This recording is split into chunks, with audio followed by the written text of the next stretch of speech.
भजामि गोविन्दम् आदिपुरुषम् तमहं भजामि। अङ्गानि यस्य सकले प्रियवृत्तिमन्ति पश्यन्ति पान्ति कलयन्ति चिरं जगन्ति आनन्द चिन्मयो सदो ज्वला विग्रहस्य गोविन्दम् आदिपुरुषं तमहं भजामि गोविन्दम् आदिपुरुषं तमहं भजामि गोविन्दम् आदिपुरुषं तमहं भजामि गोविन्दम् आदिपुरुषम् तमहं भजामि। हरे कृष्णा, हरि बोल। हरी हरी हरी हरी बोल। हरे कृष्णा। हरे कृष्णा। बहुत बहुत धन्यवाद सुमित माता जी। हरे कृष्णा। मैं हिज ग्रेस तुकाराम प्रभु जी का स्वागत करता हूँ, अभिनंदन करता हूँ, वंदन करता हूँ। और चरणों पे सारे जितने लोग हैं सभी की तरफ से पूरे भगवत गीता भागवत परिवार की ओर से आपके श्री दंडवत प्रणाम करता हूँ प्रभु जी। तो प्रभु जी का एक छोटा सा परिचय देने से पहले, जैसे कि हम लोग सब जानते हैं साधु संग की महत्ता हम सब लोगों ने बहुत महसूस भी किया है और जानते भी हैं। तो भागवतम में एक बहुत सुंदर श्लोक आता है, भगवत विधा भागवतम तीर्थ भूता स्वयं विभू तीर्थि कुर्वन्ति तीर्थानि स्व अंत स्थेन गदावृत। तो ये चरितार्थ होता है प्रभु जी के लिए कि जो भागवत होते हैं, जो साधु होते हैं, एक्चुअल में आप सब जानते हैं भक्त भागवत होते हैं और ग्रंथ भागवत होते हैं। तो प्रभु जी लोग तीर्थ की तरह होते हैं। और इसको मैं भक्त भागवत से कैसे जोड़ते हैं मैं वो बता रहा हूँ कि तीर्थ में जब हम जाते हैं, अभी कुंभ हुआ, हम सब गए, इतना खर्चा करके जाते हैं, स्नान करते हैं, मन कहीं रहता है, तन कहीं रहता है, बस पानी का छिड़काते हैं, डुबकी लगाते हैं और हो जाते हैं। साधुओं से मिल नहीं पाते, वापसी की चिंता रहती है, प्रसादम की चिंता रहती है, और वो सब करके हम वापस आ जाते हैं। और वहां पे हम ऐसे कितने तीर्थ तक जा सकते हैं, कितने तीर्थ घूमते रहे, तो ये बड़ा मुश्किल काम है। लेकिन जो जो प्रभु जी हैं, जो तीर्थ, ये ऐसे भागवत जो होते हैं वो तीर्थ को पूरा समाहित करके रखते हैं। आप मायापुर का पूछिए, आप वृंदावन, सबको समाहित करके रखते हैं। और जहां पे जाते हैं, जहां खड़े होते हैं, जहां बोलते हैं, उसको ही तीर्थ बना देते हैं। तो ये क्यों? क्योंकि भगवान को पूरे टाइम धारण किए रहते हैं। और ग्रंथ भागवत में बहुत अच्छी अच्छी बातें लिखी होती हैं, लेकिन हम मंद सुमंद मतियों होने के कारण इन इन चीजों को हम समझ नहीं पाते। और समझ ना पाने के कारण इतना महत्वपूर्ण ग्रंथ भागवत का हमारे जीवन में उपयोग नहीं रह जाता। लेकिन ये ग्रंथ भागवत हम कैसे समझ सकते हैं? तो ऐसे भक्त भागवत के माध्यम से। ये भक्त भागवत जो हमारा ग्रंथ भागवत है, उसको हमारे स्तर पर उतर के, हम गृहस्थों के स्तर पर उतर के उसको बताने का काम करते हैं। और वही कारण है, तभी हम क्या कर पाते हैं, उस ग्रंथ भागवत को हम समझ पाते हैं। तो ये बहुत सुंदर आज हम लोगों के लिए परम सौभाग्य की बात है। हम थोड़ा ये इसमें हम लोगों के लिए बड़े सौभाग्य की बात है कि तुकाराम दास प्रभु जी परम आदरणीय हम लोगों के बीच में आज उपलब्ध हैं, जो कि इस्कॉन भुवनेश्वर से हैं। और मेरी जानकारी में है कि प्रभु जी वहाँ वाइस टेम्पल प्रेसिडेंट हैं, ऐसी मेरी जानकारी है। और प्रभु जी हिज होलीनेस भक्ति चारू स्वामी महाराज के डिसाइपल है, परम आदरणीय। हम सब जानते हैं भक्ति चारू स्वामी महाराज बहुत हम सब के लिए बहुत प्रिय रहे हैं। और प्रभु जी तुकाराम प्रभु जी केमिकल इंजीनियरिंग में बीटेक किए हैं, उसके बाद उन्होंने जॉब भी किया। फिर सब चीज को छोड़कर आप देख रहे हैं प्रभु जी का वस्त्र, हम केवल गृहस्थों को एक सही मार्ग देने के लिए अपना सारा सुख त्याग दिया उन्होंने। सब कुछ त्याग के इस वस्त्र को धारण इसलिए किया है कि हम गृहस्थों का जीवन सुधर जाए। प्रभु जी अभी बहुत सारे जगहों पे प्रचार करते हैं।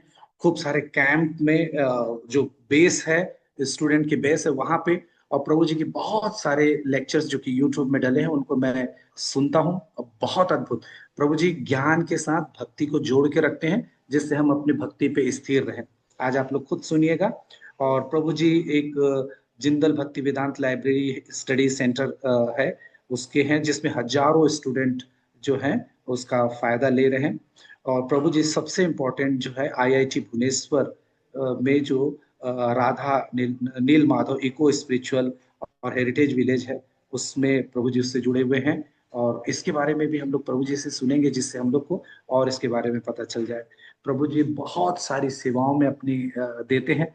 और जिसके बारे में हम लोग, मैं आखिरी में आप लोगों को और बताऊंगा, क्योंकि हम सब लोग, मैं निश्चित रूप से आप सब बहुत आतुर हैं कि प्रभु जी के मुखार बिंद से हरि कथा को हम लोग सुने। तो हम सब लोग प्रभु जी के चरणों पे वंदन करते हैं कि प्रभु जी आप ले, और अब हम सबको हरि कथा सुनाकर हम सबका चित्त मार्जन करें। हम गृहस्थ पतित आत्माओं के जीवन के उद्देश्य को आप बताएं। हरे कृष्णा, दंडवत प्रणाम प्रभु जी। तो हम लोग सब लोग पहले अनम्यूट होके प्रभु जी का पहले हरि बोल बोलकर हम लोग अपने इस परिवार में स्वागत करते हैं। हरि बोल, हरि हरि बोल, बोल। हरि हरि। हरि प्रभु जी हरि मैं हरि। प्रभु जी मैंने इसको यूट्यूब पे लाइव कर दिया, कोई दिक्कत तो नहीं? नहीं बाबा, कोई दिक्कत नहीं है। हरे कृष्ण। हरे कृष्ण।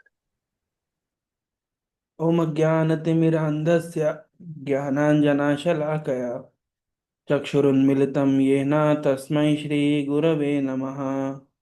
नमो विष्णुपादाय कृष्णपृष्ठाय भूतले श्रीमते भक्तिवेदान्तस्वामिन् इति नामिने।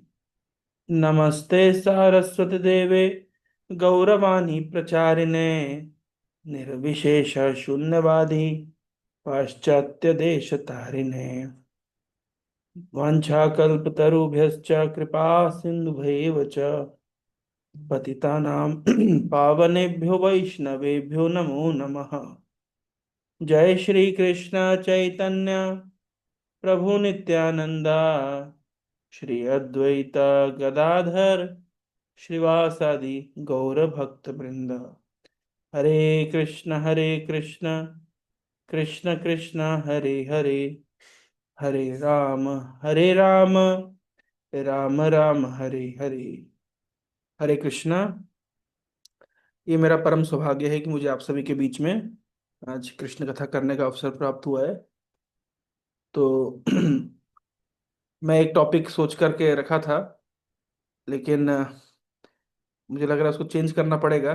प्रभु जी ने जिस प्रकार से मेरा इंट्रोडक्शन दिया है, तो और जिस प्रकार से प्रभु जी ने, ऐसा लग रहा है जैसे गृहस्थों और ब्रह्मचारियों के बीच में एक एक लाइन खींच दी है। तो मुझे लगता है कि एक टॉपिक मैं चैतन्य चेतामृत से उठाता हूँ। ये इसलिए मैं अचानक इस पे आ रहा हूँ क्योंकि कल ही मैं इस विषय में चर्चा कर रहा था, तो मुझे रिलेट करने में इजी हो जाएगा, और जो प्रभु जी ने कहा है वो भी उसमें कोरिलेट हो जाएगा। तो चैतन्य चरितामृत के मैं शेयर करता हूँ आप लोगों को। तो चैतन्य चरितामृत आप लोग मेरा स्क्रीन देख पा रहे होंगे। तो जी प्रभु जी। थोड़ा सा इंटरनेट कमजोर है। हाँ, तो चैतन्य चरितामृत के अंत लीला में एक अध्याय है, how Pradyumna Mishra received instructions from Ramanand Rai. तो ये एक बहुत ही सुंदर अध्याय है। मैं इसके प्रारंभिक प्रसंग के ऊपर चर्चा करूंगा, और मैं कुछ और विचार करके आया था चर्चा करने के लिए, लेकिन प्रभु जी ने मुझे अभी प्रेरित कर दिया मैं इस विषय पे चर्चा करूं। तो 5-7 श्लोकों में बहुत महत्वपूर्ण शिक्षा निहित है, वो मैं आप सभी के साथ चर्चा करूंगा। तो आप देखेंगे चैतन्य चैतामृत के किसी भी अध्याय में सबसे पहले संस्कृत में एक श्लोक हमें मिलता है, जो कृष्णदास कविराज गोस्वामी पूरे अध्याय का सार उस संस्कृत श्लोक में व्यक्त कर देते हैं। तो आइए हम इस अध्याय के विषय को जानें।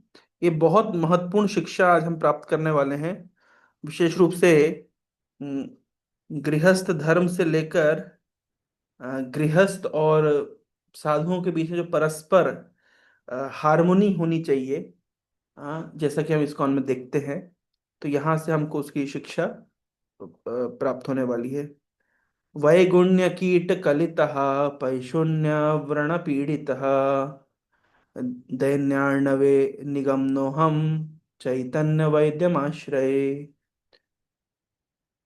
श्रील कृष्णदास कविराज गोस्वामी अपनी विनम्रता व्यक्त करते हुए प्रार्थना करते हैं कि वैगुण्य कीट कलितः, मुझे कीड़े काट रहे हैं। और किस चीज से कीड़े काट रहे हैं? न वैगुण्य मतलब भौतिक कार्यकलापों के कीड़े मुझे काट रहे हैं। और पैशून्य व्रण पीड़ित, और मुझे फोड़े हो गए हैं। किस चीज के फोड़े हो गए हैं? ईर्ष्या के। वास्तव में जब कीड़ा काटता है, आप लोग कभी कभी अनुभव करेंगे, क्योंकि वर्षा ऋतु चल रही है, तो बारिश के दिनों में हम जब कभी घास पे जाते हैं या ऐसे किसी स्थान पे जाते हैं जहाँ पे अज्ञात कीड़े मकोड़े होते हैं, और कभी हमारी नॉलेज के बगैर भी हमें कुछ काट लेता है, पर उस समय पता नहीं चलता, लेकिन बाद में कुछ फोड़ा फुंसी हो जाता है, तो पता चलता है कि वहां पे किसी कीड़े ने काटा था। तो जब कीड़ा काटता है तो फोड़ा होता है, ऐसा देखा गया है।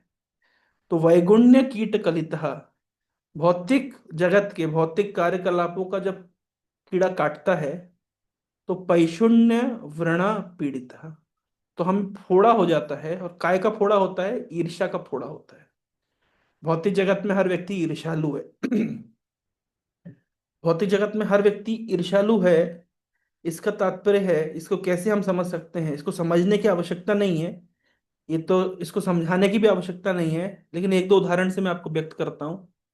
हम देखते हैं, जैसे गृहस्थ जीवन में हम देखते हैं कि मान लीजिए, यहाँ तक कि हम भक्ति मार्ग में आने के बाद भी, है ना, दो गृहस्थों के बीच में कंपटीशन चलता है। किन किन चीजों को लेकर कंपटीशन चलता है? हो सकता है कि उनकी भौतिक संपत्ति को लेकर उनके बीच में कंपटीशन हो सकता है कि अब उनके दो गृहस्थ हैं, एक का बच्चा एक सामान्य कॉलेज में पढ़ाई कर रहा है, और दूसरे का बच्चा हो सकता है कि बड़े कॉलेज में पढ़ाई कर रहा है या आईआईटी में पढ़ाई कर रहा है, या बड़ा कोई सरकारी एग्जाम निकाल करके अफसर बन गया है। तो यद्यपि ये दोनों गृहस्थ भक्ति मार्ग में हैं, लेकिन फिर भी कहीं ना कहीं मन में एक दूसरे से ईर्ष्या का भाव हो ही आता है। वास्तव में इसको शुद्ध करने के लिए हम इस आंदोलन से जुड़े हैं, हमारे हृदय की भावनाओं को शुद्ध करने के लिए। लेकिन फिर भी ये हमारा अनुभव है ना। हम आप सबको अनुभव होगा एक बार, जैसे कि हाँ, मुझसे कोई पूछता है कि प्रभु जी आप ब्रह्मचारी क्यों बन गए? तो बहुत सारे कारणों में एक कारण तो ये भी है कि जब मैं स्कूल में था तो हमेशा एक कॉम्पिटिटिव एनवायरनमेंट था, एक दूसरे से आगे निकलने की होड़ थी। फिर उसके बाद में मेरे साथ मेरे कुछ मित्र, अ, मैं तो बहुत ही कम मतलब जानता था, केवल मैं स्कूल की एजुकेशन स्कूल की पढ़ाई पे मेरा फोकस रहता था। लेकिन मुझे ये पता नहीं था कि इंजीनियरिंग करने के लिए कोई आईआईटी जैसा एग्जाम भी होता है, उसके लिए भी पढ़ना पड़ता है। पर मेरे कुछ मित्र हैं जिन्होंने स्कूल में रहते रहते उन विषयों की पढ़ाई कर ली। तत्पश्चात वो एग्जाम वगैरह निकाल करके बहुत बड़े कॉलेज में भी पहुंच गए। तो अब मैं बोलता नहीं था किसी को भी, लेकिन मन ही मन तो आप समझ ही सकते हैं कि ईर्ष्या का भाव तो रहता है कि भाई हम वहां पे क्यों नहीं है। फिर उसके बाद में मैं विचार करता था कि अभी चलिए, अभी हम किसी कॉलेज में चले गए हैं, वहां पे हम बहुत सारे दूसरे मित्रों के साथ है, लेकिन एक समय आएगा जब हम सब पास आउट होकर अलग अलग स्थान पे चले जाएंगे। कोई बहुत बड़ा अफसर बन सकता है, कोई बिजनेसमैन बन सकता है, और आपको उनकी सोसाइटी में सस्टेन करने के लिए दौड़ भाग करनी ही पड़ेगी। मतलब कंपटीशन कभी खत्म नहीं होगा। स्कूल में कभी कंपटीशन खत्म नहीं हुआ, कॉलेज में खत्म नहीं हुआ। आप जिस जगह पे नौकरी कर रहे हैं उनके साथ में आपको कॉम्पीट करना होगा। अगर आप उस कंपटीशन में पीछे रह गए तो दूसरे लोगों को प्रमोशन मिल जाएगा, आपको नहीं मिलेगा। फिर यहाँ तक अपने जीवन से संबंधित कंपटीशन खत्म होता है, तो विवाह करने के पश्चात संतान होगी। फिर हमारा पर्सनल कंपटीशन नहीं रहता है, फिर संतान के कंपटीशन में हमको भागना पड़ता है। हम जब नहीं भाग पाते, देखा होगा आप लोगों ने, जब जब वो घोड़े की रेस होती है, तो जो घोड़े का मालिक होता है वो दौड़ता नहीं है, लेकिन वो घोड़े दौड़ाता है, तो घोड़े के दौड़ने से मालिक लोग आपस में कॉम्पीट करते हैं। तो उसी प्रकार से जब पहले इनिशियली स्कूल में, कॉलेज में, नौकरी में हम कॉम्पीट करते हैं, फिर एक समय के बाद जब व्यक्ति शादी कर लेता है, उसकी संतान हो जाती है, अब उसका पर्सनल कंपटीशन खत्म हो गया है।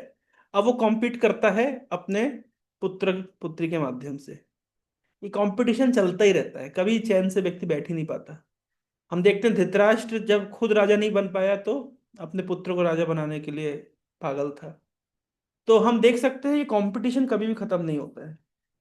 तो मैंने मेरे मन में विचार आता था कि ऐसी कौन सी स्थिति पे हम पहुंच जाएंगे जहां कोई कंपटीशन नहीं रहेगा। हाँ, ऐसा क्या करें जीवन में कि कहीं पहुंचने की होड़ ना हो, और कहीं भागना ना पड़े, दौड़ना ना पड़े, और जो जहां पे है वो वहां पे सबसे उन्नत स्थिति में सब बढ़िया है। ऐसा कौन सी स्थिति है, मैं विचार करता था। लेकिन जब भगवान की कृपा से मुझे भक्तों का संग प्राप्त हुआ और भक्ति मार्ग की शिक्षा मिली, तब पता चला ये एक ऐसा मार्ग है, यहाँ पे अपेरेंटली कोई कंपटीशन नहीं है। हाँ, एक कंपटीशन है, यहाँ बड़ा दास होने का कंपटीशन है ना, जैसे भौतिक जगत में बड़ा बॉस होने का कंपटीशन होता है। लेकिन ये कोई कंपटीशन नहीं है, तो हमारी मूलभूत अवस्था है कि हम दासों के दास हैं, हम छोटे हैं, हम एक बाल के 10,000वें हिस्से के बराबर है, ये हमारी स्थिति है। तो कहने का तात्पर्य ये है कि, है ना, मेटेरियल वर्ल्ड में कंपटीशन है, स्पिरिचुअल वर्ल्ड में कंपटीशन नहीं है। कभी कभी दुर्भाग्य से हम आध्यात्मिक समाज, सोसाइटी में भी कंपटीशन देखते हैं, है ना। किसी को प्रेसिडेंट बनने की होड़ होती है, किसी को जीबीसी बनने की होड़ होती है, किसी को प्रोजेक्ट इंचार्ज बनने की होड़ होती है ना। किसी को होड़ होती है, हम विशेष रूप से हम कभी कभी देखते हैं भक्तों के समाज में कि गृहस्थ भक्त लोग आपस में कंपटीशन करते हैं कि, है ना, जो टेम्पल प्रेसिडेंट हैं या जो प्रभु जी हैं, वो किसकी पीठ ज्यादा थपथपाते हैं, किसको ज्यादा सम्मान देते हैं, है ना, किसको ज्यादा अटेंशन देते हैं। तो ये कंपटीशन चलता रहता है, लेकिन सभी प्रकार की ये सब कंपटीशन भौतिक चेतना में ही है। तो जब तक हम भौतिक चेतना में हैं, जब तक हम भौतिक जगत की या भौतिक गतिविधियों के कीड़ों के द्वारा ग्रस्त हैं, तब तक हमें ईर्ष्या रूपी जो फोड़ा है वो सताता रहेगा। तो कृष्णदास कविराज गोस्वामी यहाँ पे बता रहे हैं कि मुझे ये फोड़ा फुंसी हो गया है ईर्ष्या का, और मैं दैन्यार्णवे निगम्नो हम, और मैं दीनता के, मेरी बड़ी हालत दीन हो गई है। हाँ, जब व्यक्ति को फोड़ा फुंसी हो जाता है, कभी कभी तो इतना फोड़ा हो जाता है उसके अंदर पस भर जाती है, उसको बुखार आ जाता है ना। तो बड़ी हालत बुरी हो जाती है, बड़ी दीन दीन स्थिति हो जाती है। न स्नान कर पाता है, न चल पाता है, कभी कभी आपने देखा होगा, बड़ी दीन अवस्था हो जाती है। तो कृष्ण कविराज गोस्वामी कह रहे हैं कि दैनार्णवे निगमनो हम, मैं दीन बन गया हूँ, और मैं इस समुद्र में गोते लगा रहा हूँ दीनता के। मैं डूब रहा हूँ, निमग्न हो रहा हूँ। अभी क्या करना चाहिए जब फोड़ा फुंसी हो जाता है? तो डॉक्टर के पास जाना चाहिए। तो चैतन्य वैद्यम आश्रय, मैं चैतन्य महाप्रभु रूपी वैद्य का आश्रय लेता हूँ, और मेरा लास्ट होप यही है कि ये जो वैद्य हैं, ये मेरा इलाज करें। जय जय सचिसुता श्री कृष्ण चैतन्य, जय जय कृपमय नित्यानंद धन्य। तो जय हो सचिसुत चैतन्य महाप्रभु की जय हो। और जय हो महाकृपामय नित्यानंद प्रभु की जय हो। जय अद्वैत कृपा सिंधु, जय भक्तगण, जय स्वरूप गदाधर रूप सनातन। अद्वैताचार्य की जय हो, और सभी भक्तों की जय हो। स्वरूप गोस्वामी, गदाधर पंडित, रूप गोस्वामी, सनातन गोस्वामी आदि सभी भक्तों की जय हो। तो घटना इस प्रकार की है जो आज चर्चा का विषय है। एकदिन प्रद्युम्न मिश्रा प्रभुर चरणे, दंडवत करी किछु करे निवेदने। एक दिन की बात है, एक ब्राह्मण थे, जगन्नाथपुरी में निवास करते थे, इनका नाम था प्रद्युम्न मिश्र। और ये चैतन्य महाप्रभु के पास जाकर के दंडवत प्रणाम करते हैं और कुछ निवेदन करते हैं, कुछ प्रार्थना करते हैं। क्या प्रार्थना करते हैं आइए जानते हैं। प्रार्थना इस प्रकार से है। प्रद्युम्न मिश्र चैतन्य महाप्रभु के पास जाकर के प्रार्थना करते हैं। सुन प्रभु मुई दीना गृहस्थ अधम, कौन भाग्य पायो छो तुम्हार दुर्लभ चरण। तो सुन प्रभु मुई दीना गृहस्थ अधम, ये जो अब आप समझ गए होंगे मैं इस टॉपिक में क्यों आया, क्योंकि प्रभु जी ने है ना गृहस्थी वाला टॉपिक छेड़ दिया था। तो कल ही क्योंकि मैं पढ़ रहा था तो मैंने सोचा, है ना, प्रद्युम्न मिश्र का जो भाव है, प्रभु जी बिल्कुल उसी भाव से अपनी दीनता व्यक्त कर रहे थे। तो सुनो प्रभु मुई दीना गृहस्थ अधम, चैतन्य महाप्रभु के पास जाके प्रद्युम्न मिश्र कहते हैं कि मैं गृहस्थ हूँ और दीन हूँ, पतित हूँ और अधम हूँ। कौन भाग्य पाइछो तुम्हार दुर्लभ चरण, किस प्रकार से मैं आपके दुर्लभ चरणों को प्राप्त कर सकता हूं। अब यहाँ पे शिक्षा लेने योग्य क्या बात है, बहुत महत्वपूर्ण शिक्षा लेने योग्य बात यह है कि प्रद्युम्न मिश्र एक गृहस्थ होकर के अपनी दीनता व्यक्त कर रहे हैं। हम शास्त्रों में कई जगह देखते हैं, जैसे अगर आप श्रीमद् भागवतम के ही 7वें स्कंद को देखें, जहां पर जहां पर युधिष्ठिर महाराज, हाँ, नारद मुनि से वर्णन करते हैं। एक्चुअली अगर आप देखेंगे श्रीमद् भागवतम का 7वां स्कंद जिसमें 15 अध्याय हैं, तो एक अध्याय में नारद मुनि वर्णन करते हैं कि जो सन्यासी आदि हैं, जो बैरागी हैं, जो विरक्त हैं, उनका उद्धार किस प्रकार से होता है। तो जब नारद मुनि ने उनका उद्धार का वर्णन कर दिया, तो स्वाभाविक रूप से युधिष्ठिर महाराज के हृदय में जिज्ञासा हुई कि अब 13वां अध्याय देखिए, 13वां अध्याय the behaviour of a perfect person, यहाँ पे सन्यासी के गुणधर्म का वर्णन किया गया है। तो तुरंत जिज्ञासा हुई युधिष्ठिर महाराज को कि नारद मुनि आपने एक सन्यासी के धर्म का वर्णन कर दिया है, हमारी क्या स्थिति भाई, हम तो घर गृहस्थी में फंसे हुए हैं, बंधे हुए हैं, हमारा क्या होगा। तो वहां पे भी नारद मुनि के सामने युधिष्ठिर महाराज अपनी दीनता व्यक्त करते हैं। हाँ, तो युधिष्ठिर कह रहे हैं, श्री युधिष्ठिर वाच गृहस्थ एताम पदवीं विधिना ये न च अंजसा, या देवऋषे ब्रूहि मदृशो ग्रह मूढ़धि, मदृशो गृह मूढ़धि। अभी देखिए, अगर आप शास्त्रों में देखेंगे तो हरिदास ये टाइटल, हाँ, मिला है गिरिराज गोवर्धन को, हरिदास वर्यो। फिर हरिदास टाइटल मिला है भगवान के निजी पार्षद उद्धव को।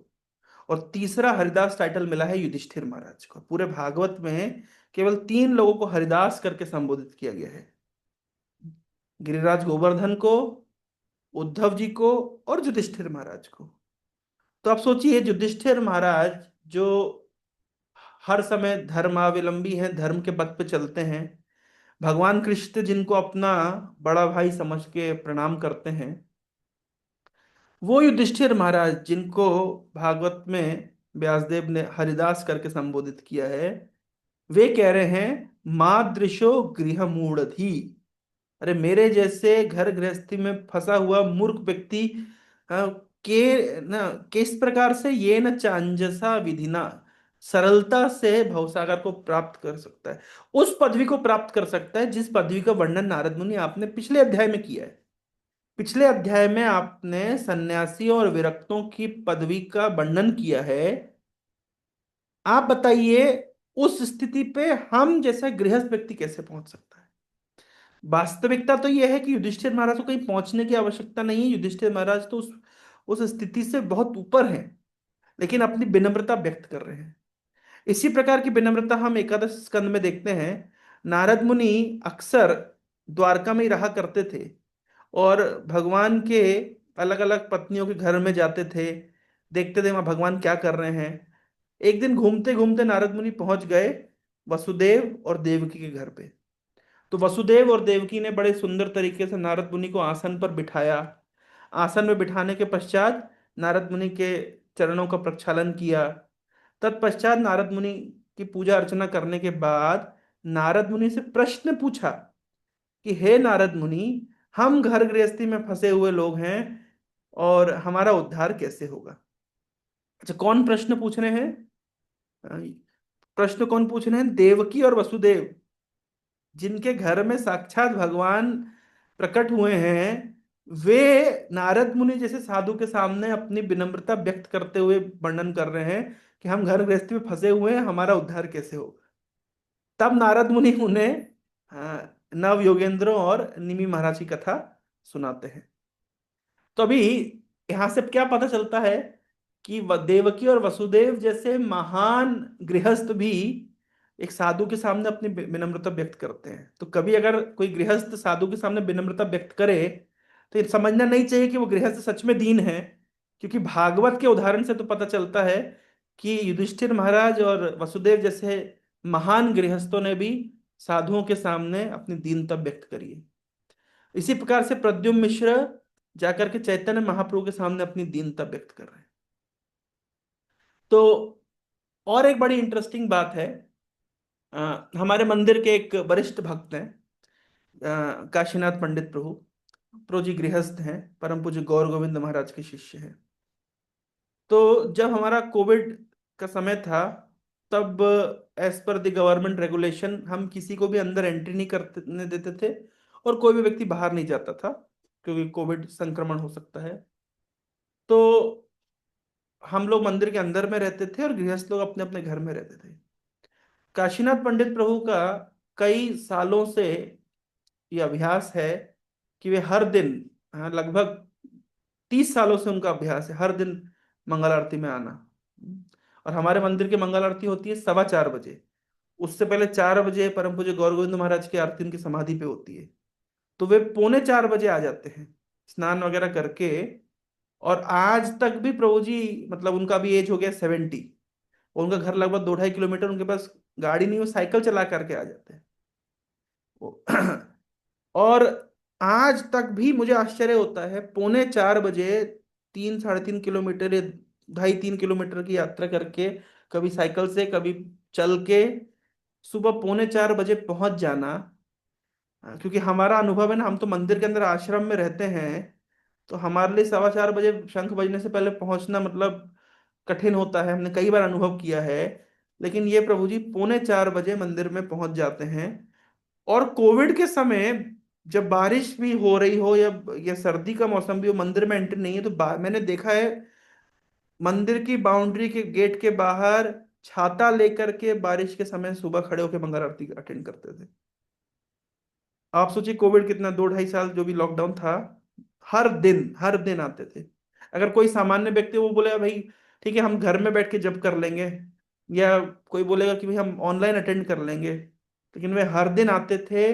और लगभग सुबह 3:45 बजे से लेके मंगल आरती होने तक 5 बजे तक वहां खड़े होकर के, चाहे वो बारिश हो तो छाता लेके आएंगे, सर्दी का मौसम हो तो शॉल ओढ़ के आएंगे, लेकिन उन्होंने एक दिन भी मिस नहीं करी। तो ऐसे गृहस्थों को देख करके हम जैसे, अगर हमको लगता है कि हम जैसे प्रभु जी ने कहा कि अपने सारे सुख सुविधाओं को छोड़ करके, और तो एक्चुअली में मुझे कभी कभी लगता है कि जब कोई ऐसा वर्णन करता है कि इस्कॉन के ब्रह्मचारी सारे सुख सुविधा को छोड़ करके इस्कॉन ज्वाइन कर लिए हैं, तो बात बिल्कुल उल्टी है। जितनी सुख सुविधा हमको इस्कॉन में प्राप्त हो रही है, शायद और कहीं प्राप्त होती नहीं। जब मैंने काशीनाथ पंडित प्रभु से एक बार प्रश्न पूछा, मैंने कहा प्रभु जी आपके क्या इच्छा है ना, आपकी क्या, मतलब हर व्यक्ति को एक डिजायर होती है, स्पिरिचुअल डिजायर होती है, आपकी क्या डिजायर है? तो वे कहते हैं कि मेरी डिजायर है कि मैं अगले जीवन में इस्कॉन में ब्रह्मचारी बनूं। वो ये नहीं कहते हैं कि वो ये नहीं कहते हैं कि मैं भगवत धाम जाऊं, कि गोलोक वृंदावन में जाऊं, कि उनका ये विचार नहीं। वो कहते हैं मेरा तो एकमात्र इच्छा है कि ये जीवन में, है ना, मतलब इतना सेवा करने के पश्चात, मतलब ये तो, मतलब आज भी प्रभु जी की पत्नी थोड़ी सी बीमार है तो प्रभु जी खुद रसोई करके उनको खिलाते हैं, प्लस हमारे मंदिर के अकाउंट्स के इंचार्ज हैं।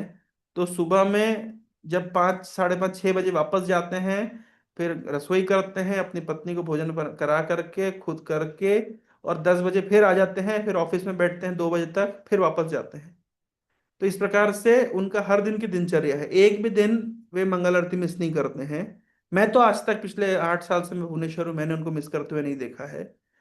तो ऐसा व्यक्ति से, ऐसा भक्त से प्रश्न पूछा गया जब कि आप क्या चाहते जीवन में, तो वो कहते हैं कि मैं ये जीवन तो मेरा घर गृहस्थी में फंसा रह गया, तो मैं अगले जीवन में इस्कॉन ब्रह्मचारी होकर के फुल टाइम मिशनरी बनना चाहता हूँ, सेवा करना चाहता हूँ गुरु वैष्णव की, प्रभुपाद जी के मिशन की।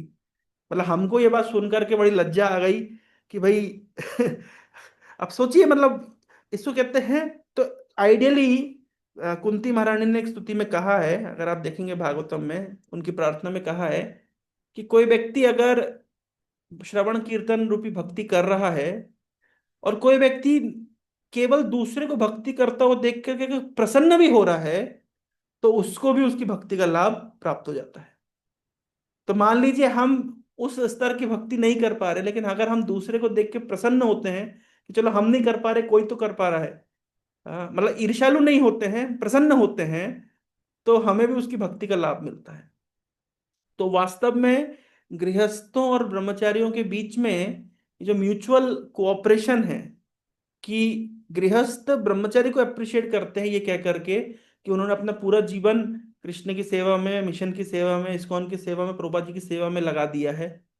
और ब्रह्मचारियों को ऐसे गृहस्थों से इंस्पिरेशन लेना चाहिए कि अपनी पारिवारिक जिम्मेदारियों को निर्वहन करते हुए, और अपनी सामाजिक जिम्मेदारी को निर्वहन करते हुए, और इसके बाद भी फिर अपनी पर्सनल निजी साधना को ध्यान में रखते हुए, वो करते हुए, उसके बाद में फिर मूवमेंट के लिए, मिशन के लिए सेवा देना।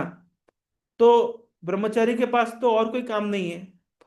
हमारे अगर देखा जाए तो हमें ना रसोई का टेंशन है, ना हमें परिवार को संभालने का टेंशन है, ना ऑफिस जॉब का टेंशन है। तो ये सब टेंशन छोड़ कर अब हमारे पास काम क्या बचा? हमारे पास एक ही काम बचा, भजन करना है और प्रचार करना है। लेकिन गृहस्थ तो ये सब करने के बाद में, फिर उसके बाद भजन करना है, प्रचार करना है, उसके बाद गृहस्थ खुद के परिवार को पालन पोषण करते हैं, फिर उसके बाद दान दक्षिणा भी देते हैं, फिर दूसरों को भी इस्कॉन से जोड़ने का सेवा करते हैं। इतना होने के बाद भी गाली खाते हुए क्या सुनते कि ये तुम तो माया में हो। तो एक दूसरे को म्यूचुअल, जो एक दूसरे को हम अप्रिशिएट करते हैं, तो इससे हमारी भक्ति का वर्धन होता है। किसी भी आश्रम के व्यक्ति को ये नहीं समझना चाहिए कि आ, वो जो कर रहा है वो बहुत महान कार्य कर रहा है। हमेशा सोचना चाहिए दूसरे को, दूसरे की महानता को देखने की हमें आदत डालनी चाहिए। इससे हमारी भक्ति का वर्धन होगा। कभी कभी क्या होता है, जब हम नए नए लोगों को प्रचार करने जाते हैं, तो हमारा अनुभव है, उनको बोलते हैं कि हम किसी के पास बुक डिस्ट्रीब्यूशन करने गए कि आप किताब पढ़िए, गीता पढ़िए या जप करिए। तो कहते हैं अरे आपने तो सब कुछ छोड़ दिया है, आपके पास तो और कोई काम धंधा नहीं है, और आपने तो कोई समाज और परिवार की जिम्मेदारी उठानी नहीं है, हमने तो पूरे परिवार का भरण पोषण करना है, हमारे पास समय नहीं है। फिर आगे एक लाइन और बोलेंगे, हाँ, बोले अरे सबसे बड़ा धर्म है गृहस्थी धर्म। हाँ, ये प्रचार करेंगे आप जब जाते तो, है ना, इस तरीके से कई बार सुनने को मिलता है।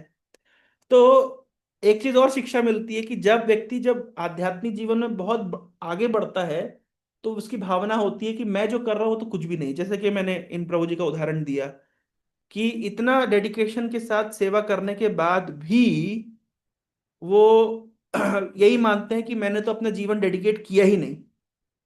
और जो एक नया व्यक्ति है जो अभी बिल्कुल भक्ति में आया ही नहीं, वो एक माला भी शुरू नहीं करी है, हालांकि उसके मन में भावना होती है सबसे बड़ा धर्म है गृहस्थ धर्म। तो वास्तव में जब व्यक्ति आध्यात्मिक रूप से उन्नति करता है, तो स्वाभाविक रूप से उसके हृदय में विनम्रता का प्रकाश होता है, वो ही ऑटोमेटिकली बिकम्स हम्बल, है ना। वो समझ पाता है कि मैं जो कर रहा हूँ वो बहुत तुच्छ है और छोटा है, मुझसे महान बहुत लोग कार्य कर रहे हैं, और हमें उनसे इंस्पिरेशन लेना चाहिए। तो प्रद्युम्न मिश्र जाकर के चैतन्य महाप्रभु के सामने इस प्रकार वर्णन करते हैं कि मैं एक अधम गृहस्थ हूं, और मैं क्या करूं कि जिससे मुझे आपके चरणों का दर्शन, आपके चरणों की उपलब्धि हो। तो आगे वो निवेदन करते हैं, कृष्ण कथा सुनी बारे मोरा इच्छा है, कृष्ण कथा कहा मोरे हय सदय। तो अब प्रद्युम्न मिश्र चैतन्य महाप्रभु के सामने निवेदन कर रहे हैं कि हे चैतन्य महाप्रभु, मैं कृष्ण कथा श्रवण करना चाहता हूँ। कृपया करके आप मुझे कृष्ण कथा सुनाइए। ये बहुत आपकी बहुत बड़ी दया होगी। तो हम सभी जानते हैं कि सभी प्रकार की दया में, सभी प्रकार के कृपा में सबसे बड़ी कृपा है किसी को कृष्ण भक्ति का दान देना, कृष्ण कथा का दान देना। और उसका कोई प्रमाण है? तो हाँ, इसका प्रमाण हम देखते हैं। गोपी गीत में प्रमाण मिलता है कि आप सभी जानते हैं, तव कथामृतम तप्त जीवनम कवि भिड़ितम कल्म शापहम श्रवण मंगलम श्रीमदाततम भुवि गृणंति ये भूरिदा जना। तो बता रहे हैं कि सभी प्रकार की, सभी प्रकार के जो दान है, उनमें सबसे बड़ा दान क्या है? उससे सबसे बड़ा दान है कृष्ण कथा का दान करना। तो भुवि गृणंति ये भूरिदा जनः, जो कृष्ण कथा रूपी अमृत का दान करता है, वो सभी दान करने वालों में सबसे महान दानी है, भूरिदा जनः। तो चैतन्य महाप्रभु की इस लीला में हम देखते हैं कि जब चैतन्य महाप्रभु ने महाराज प्रताप रुद्र से मिलने के लिए मना कर दिया, तो प्रताप रुद्र बहुत दुखी थे, क्योंकि चैतन्य महाप्रभु का प्रण था कि वे किसी भी अ, भौतिकवादी व्यक्ति से, जो कि धनी व्यक्ति है या राजा है, उससे नहीं मिलेंगे, क्योंकि सन्यासी के धर्म के लिए ये सर्वदा विपरीत है। तो बड़े दुखी हुए महाराज प्रताप रुद्र, तो उनको सार्वभौम भट्टाचार्य ने बताया कि आप जब चैतन्य महाप्रभु थक जाएंगे नृत्य करके और वे आराम करेंगे, तो आप रूप बदल के जाइएगा और उनके पाद प्रक्षालन, उनके चरणों को आप दबाइएगा। तो इस प्रकार से आपको उनकी कृपा प्राप्त होगी। तो महाराज प्रताप रुद्र चैतन्य महाप्रभु के पास जाते हैं अपना वेश बदल करके, और चैतन्य महाप्रभु के चरणों को दबाते हैं और गोपी गीत गाते हैं। तो एक एक गोपी गीत गाते हैं, जयति ते दिकम जन्मना ब्रजा, एक एक करके। जब 9वें नंबर का गोपी गीत आता है, तब कथामृतम तप्त जीवनम कवि भिड़िदितम कल्म शापहम, हे भगवान, आपकी जो कथा है वह अमृत के समान है और मेरा जीवन तप रहा है। और कवि भिड़ितम कल्म शापम, सभी कवि लोग, सभी जानकार लोग, बुद्धिजीवी लोग ऐसे कहते हैं कि आपकी कथा सभी प्रकार के कल्मशों का नाश कर देती है। श्रवण मंगलम, जिसके श्रवण करने मात्र से मंगल होता है, आपकी सुंदर कथा का श्रवण करने मात्र से मंगल होता है। आपकी कथा आध्यात्मिक शक्ति से भरी हुई है। भूवि गृणंती ये भूरिदा जना, और जो इस कथा रूपी अमृत का दान करते हैं, वे सबसे महान दानी है। और जैसे ही महाराज प्रताप रुद्र ने इस श्लोक को गुनगुनाया, चैतन्य महाप्रभु जाग गए और उन्हें महाराज प्रताप रुद्र का आलिंगन करके भूरिदा भूरिदा भूरिदा इस प्रकार से चिल्लाने लगे। तो हम समझ सकते हैं श्रीमान चैतन्य महाप्रभु का भी जो मूड है, कि जो इस कथा रूपी अमृत का दान करता है, महाप्रभु की दृष्टि में सबसे बड़ा दानी है। तो प्रद्युम्न मिश्र ने कहा कि मेरे ऊपर बहुत दया होगी अगर आप मुझे कृष्ण कथा सुनाएंगे। वास्तव में कृष्ण कथा सुनने सुनाने से 3 प्रकार के लोगों का कल्याण होता है। वासुदेव वासुदेव कथा प्रश्न पुरुषम स्त्रीण पुनाति ही, ये श्लोक है 10वें स्कंद का। वासुदेव कथा प्रश्न पुरुषम स्त्रीण पुनाति ही, वक्तारम प्रच्छकम श्रोतम तत्पाद सलीलम यथा। तो भगवान वासुदेव की जो कथा है, ये 3 प्रकार के लोगों का कल्याण करती है, बोलने वाले का, पूछने वाले का और श्रोताओं का। अच्छा, ये किस ऑर्डर में कल्याण हो रहा है, ध्यान से सुनिएगा। सबसे पहला अगर कल्याण होता है ना, ये सबसे हाईएस्ट कल्याण हो रहा है बोलने वाले का। कैसे, इसको मैं ऐसे ऐसे समझाता हूं। कभी कभी लोगों को लगता है कि प्रद्युम्न मिश्र और चैतन्य महाप्रभु, प्रद्युम्न मिश्र चैतन्य महाप्रभु से जाके कहते हैं कि आप मुझे कृष्ण कथा सुनाइए। अच्छा, कौन किस पे कृपा कर रहा है? परीक्षित महाराज ने सुखदेव गोस्वामी को कहा कि हे सुखदेव गोस्वामी, आप मुझे कृष्ण कथा सुनाइए। अच्छा, कौन किस पे कृपा कर रहा है? सुखदेव गोस्वामी परीक्षित महाराज पे कृपा कर रहे हैं, ये परीक्षित महाराज सुखदेव गोस्वामी पे कृपा कर रहे हैं। हाँ, एक्चुअली में परीक्षित महाराज सुखदेव गोस्वामी पे कृपा कर रहे हैं, तभी तो सुखदेव गोस्वामी धन्यवाद दे रहे हैं, बार बार धन्यवाद देते हैं कि बहुत अच्छा आपने ये प्रश्न पूछा, क्योंकि आपके इस प्रश्न ने मुझे कृष्ण कथा करने के लिए प्रेरित किया, कृष्ण का स्मरण करने के लिए प्रेरित किया। तो राधा मोहित श्याम प्रभु ने मुझ पे कृपा करी है, ये मैं आप लोगों पे कृपा कर रहा हूं? तो वास्तविकता ये है कि प्रभु जी ने मुझ पे कृपा करी है कि मुझे यहाँ पे बुलाया है, आपके सामने कृष्ण कथा करने का अवसर प्रदान किया है। तो इसलिए सबसे अधिक लाभ किसका होगा? वक्तारम, ये ऑर्डर में लिखा गया है। सबसे अधिक लाभ अगर कृष्ण कथा किसी को मिलता है तो वक्ता को मिलता है। तो इसलिए तो वास्तव में पूछने वाला जो है, जो वो ज्यादा कृपा कर रहा है वक्ता के ऊपर, वक्ता कृपा नहीं कर रहा है। तो वक्ता के ऊपर सबसे अधिक कृपा है, फिर उसके बाद कृपा है प्रच्छकम, जो होस्ट है, और श्रोताओं, फिर सबको, श्रोताओं को भी लाभ मिलता है। तो कभी भी वक्ता को ये नहीं सोच, कृष्ण कथा के वक्ता को ये नहीं सोचना चाहिए कि मैं कथा करके दूसरे के ऊपर कृपा कर रहा हूं। हमेशा वक्ता को ये सोचना चाहिए कि बहुत बड़ी कृपा है कि इन भक्तों ने मुझे अवसर प्रदान किया कि मुझे ये कृष्ण कथा करने का अवसर प्राप्त हुआ। हमेशा वक्ता का यह मनोभाव होना चाहिए। तो तो कृष्ण कथा तीनों को शुद्ध करती है, वक्ता को शुद्ध करती है, प्रश्नकर्ता को शुद्ध करती है, और श्रोताओं को शुद्ध करती है, जिस प्रकार से गंगा नदी तीनों लोगों को शुद्ध करती है। तो ये उदाहरण दिया गया है। एक जगह पे कहा गया है कि हमें कृष्ण कथा को कैसे ग्रहण करना चाहिए। तो बताया है कि जैसे हम अ, श्रोतांजलि उपस्पृश्य धुनुते कर्म वासना, देखते हैं श्लोक मिल जाए। श्रोतांजलि, श्रोतांजलि उपस्पृश्य, उपस्पृश्य धुनुते कर्म वासनाम, ना ऐसे नहीं मिलेगा। धुनुते उपन, ये एक जगह पे लिखा है श्रोतांजलि, श्रोतांजलि उपस्पृश्य, एनीवे, धुनुते कर्म वासनाम। जब हम भगवान कृष्ण की कथा को कैसे सुनना चाहिए? श्रोतांजलि। अंजलि क्या होता है? पुष्पांजलि, श्रद्धांजलि, अंजलि इसको कहते हैं, अंजलि, ये ऐसे कहते हैं, इसको अंजलि कहते हैं। तो कृष्ण कथा जब अंजलि में हम कैसे जल भरते हैं, कभी आपने देखा है गंगा नदी में हम जब जाते हैं, किसी भी नदी में जाते हैं, बड़े सम्मान के साथ में हम इस अंजलि में गंगा को स्पर्श करते हैं, उपस्पृश्य, बड़े सम्मान के साथ स्पर्श करते हैं।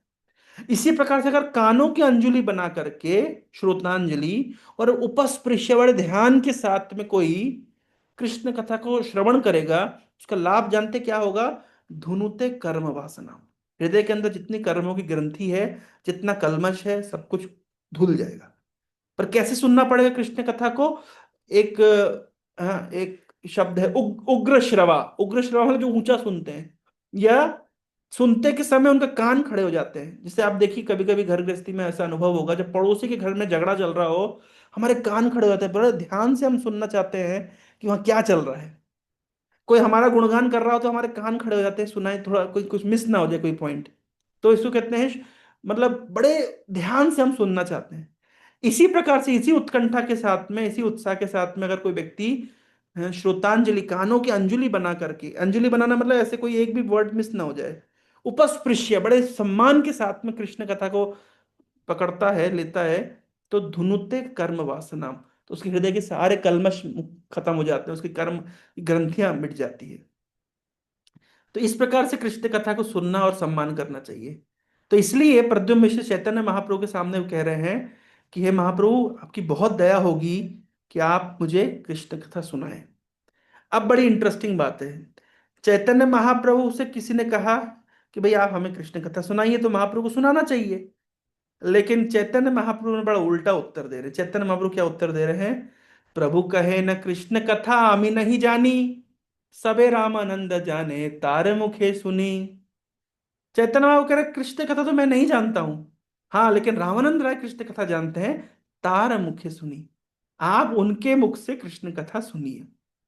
तो प्रश्न उठेगा कि जनरली हम जो डेलीगेट करना होता है, आप लोगों का ये सुना होगा आप लोगों ने कि कुछ चीजों को खुद करना चाहिए और कुछ चीजों को डेलीगेट करना चाहिए। उसको कौन सा चार्ट बोलते हैं? क्या कहते हैं?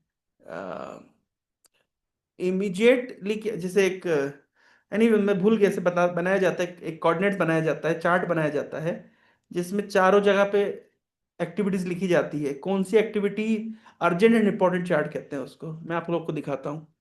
अर्जेंट एंड इम्पोर्टेंट चार्ट, इस प्रकार से। तो इस प्रकार से चार्ट होता है कि एक्स एक्सिस वाई एक्सिस पे अर्जेंट और इम्पोर्टेंट, जैसे मान लीजिए यही है, सपोज करिए इस तरीके से ही है। तो जो फर्स्ट कोऑर्डिनेट है, अर्जेंट, अर्जेंट भी है इंपॉर्टेंट भी है, इसको करना चाहिए, तुरंत करना चाहिए। फिर इंपॉर्टेंट है लेकिन अर्जेंट नहीं है, तो आप, इंपॉर्टेंट है लेकिन अर्जेंट नहीं है तो आप थोड़े दिन बाद में कर सकते हैं। अर्जेंट है लेकिन इंपॉर्टेंट नहीं है, हम्म, तो आप इसको डेलीगेट कर देते, किसी और को करने के लिए दे देते हैं। और अर्जेंट भी नहीं इंपॉर्टेंट भी नहीं है तो आप उसको छोड़ सकते हैं, तो उसमें अपना टाइम वेस्ट नहीं करते। तो ये एक मैनेजमेंट में कोऑर्डिनेट्स होता है। तो कृष्ण कथा तो अर्जेंट भी है और इंपॉर्टेंट भी है, लेकिन फिर भी चैतन्य महाप्रभु डेलीगेट कर रहे हैं। मतलब डेलीगेट करना मतलब, अर्जेंट तो है भाई, प्रद्युम्न मिश्र आए हैं और कृष्ण कथा सुनना चाहते हैं, अर्जेंटली सुनना है, लेकिन चैतन्य महाप्रभु डेलीगेट करके क्या ये दिखाना चाहते हैं कि कृष्ण कथा इंपॉर्टेंट नहीं है? सोचने वाली बात है। क्या चैतन्य महाप्रभु कृष्ण कथा को इंपॉर्टेंट नहीं मान रहे? अगर इंपॉर्टेंट मानते तो अर्जेंट एंड इंपॉर्टेंट तुरंत कृष्ण कथा करना शुरू करते। लेकिन चैतन्य महाप्रभु तो डेलीगेट कर रहे हैं, खुद नहीं करके बोल रहे जाओ रामचंद्र राय से सुनो। क्या चैतन्य महाप्रभु के लिए कृष्ण कथा इंपॉर्टेंट नहीं है? वास्तविकता यह है कि हम कई बार ऐसा देखते हैं, जैसे भगवत गीता भगवान कृष्ण ने अर्जुन को सुनाई। कभी कभी लोग प्रश्न पूछते हैं अर्जुन को क्यों सुनाई? क्योंकि युधिष्ठिर और भीम कृष्ण के बड़े भाई के जैसे हैं, बड़े भाई को उपदेश नहीं दिया जा सकता, ठीक है। और नकुल सहदेव छोटे भाई हैं, कृष्ण जो बोलेंगे वो यस सर बोलेंगे, यस भैया यस सर, जी करेंगे। तो लोग बाद में बोलेंगे अरे वो लोग तो कुछ आर्गुमेंट कर ही नहीं पाए। लेकिन अर्जुन ने कृष्ण के सामने बहुत सारे आर्गुमेंट रखे, और उन कृष्ण ने सभी आर्गुमेंट का उत्तर दिया, क्योंकि कृष्ण अर्जुन के मित्रवत हैं। हाँ, कृष्ण चौथे अध्याय में क्या कह रहे हैं? भक्तों सी में सखा चेती, तुम मेरे सखा हो, मेरे मित्र हो, इसलिए अर्जुन ये उत्तम ज्ञान मैं तुम्हें दे रहा हूं। मैं बड़े भाई को दे नहीं सकता, युधिष्ठिर और भीम को मैं ये नहीं दे पाऊंगा। छोटे भाई को दूंगा तो वो लोग मेरे से कुछ कोई काउंटर क्वेश्चन नहीं पूछेंगे, लेकिन क्योंकि तुम मेरे मित्र हो, तुम हर चीज में मेरे सामने क्वेश्चन रख सकते हो बिना डरे। तो कृष्ण ने अर्जुन को चुना भगवत गीता का ज्ञान देने के लिए। महाभारत के युद्ध के पहले अर्जुन के मन में जो जो संदेह आए, महाभारत के युद्ध के पश्चात युधिष्ठिर महाराज के मन में वो संदेह आए। कृष्ण ने अर्जुन को भगवत गीता सुना करके सारे संदेहों को दूर कर दिया। महाभारत युद्ध के पश्चात जब युधिष्ठिर के मन में संदेह आए, तब कृष्ण ने ट्राई किया युधिष्ठिर के संदेहों को दूर करने का, लेकिन दूर नहीं कर पाए। वास्तविकता में दूर क्यों नहीं कर पाए? क्योंकि कृष्ण ऊपर से तो युधिष्ठिर को उपदेश दे रहे हैं। जो गीता का उपदेश कृष्ण ने महाभारत युद्ध से पहले अर्जुन को दिया, वही गीता का उपदेश महाभारत युद्ध के बाद कृष्ण युधिष्ठिर को दे रहे हैं। और अर्जुन कन्विंस हो गए, युधिष्ठिर कन्विंस नहीं हो रहे। क्यों नहीं हो रहे? कारण यह है कि कृष्ण ऊपर से तो युधिष्ठिर को उपदेश दे रहे हैं और अंदर से मना कर रहे हैं, मत मानना, मत सुनना, मत सुनना। क्यों मत सुनना?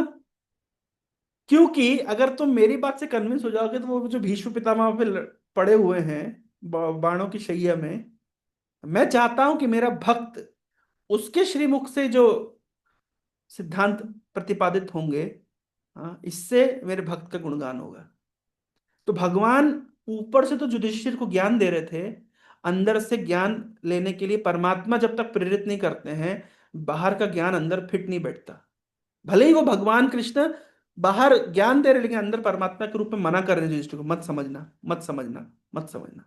लेकिन वही भगवान जब पकड़ के युधिष्ठिर को लेके गए भीष्म पितामह के पास में भीष्म पितामह ने उपदेश दिया, युधिष्ठिर कन्विंस हो गए। क्यों? क्योंकि तब अंदर बैठे परमात्मा ने अनुमोदन किया। यस। तो एक तो कारण यह है कि भगवान अपने भक्तों का गुणगान करना चाहते हैं, अपने भक्तों के माध्यम से ज्ञान को प्रतिपादित करना चाहते हैं। चैतन्य महाप्रभु ने हरिनाम की महिमा खुद दे सकते थे, लेकिन हरिदास ठाकुर के माध्यम से प्रकट करी। चैतन्य महाप्रभु मुक्ति के विज्ञान को खुद विस्तार कर सकते थे, उन्होंने सार्वभौम भट्टाचार्य के माध्यम से प्रकट किया। चैतन्य महाप्रभु ने केवल 8 श्लोक दी शिष्टाष्टकम, और कुछ भी नहीं। चाहते तो महाप्रभु कितनी किताबें लिख सकते थे, लेकिन चैतन्य महाप्रभु चाहते हैं कि उनके भक्त उनकी वाणी का प्रचार प्रसार करें।